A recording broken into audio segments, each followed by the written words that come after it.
now we get into the fate, the free will. How does that all work?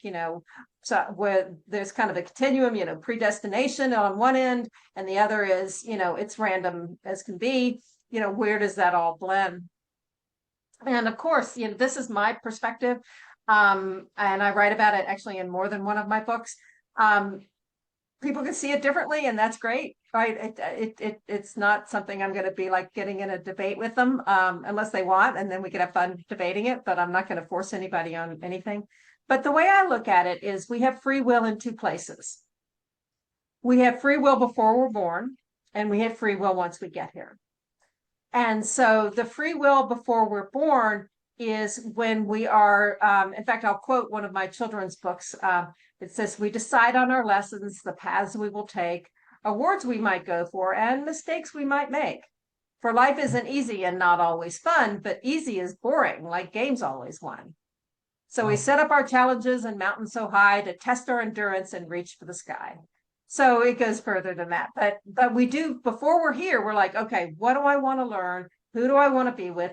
And yeah, I mean, sometimes this is really hard for people to accept, sometimes me included, but like, okay, I chose that body or that family or that situation because it's going to be hard, and hard is good. And you're like, yeah, you get here and go, what the hell was I thinking?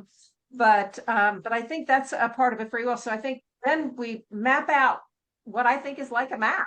I think it's not all determined, but it's like a roadmap, so that when we get here, then we have free will to decide, do we take a right turn, a left turn? Do we zoom through an intersection, or do we sit on it for a while?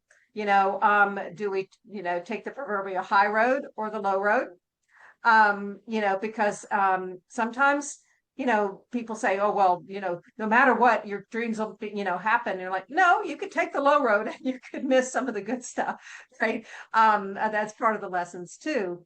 You're still going to learn, right? You're still going to have some experiences, but you might miss out on some of the good stuff if you take the low road in life. And then we can also go off-road. And I think that's the part where it gets really interesting, is thinking, okay, this wasn't my destiny, but I'm going to do something that breaks free from what I was supposed to do and learn something new. And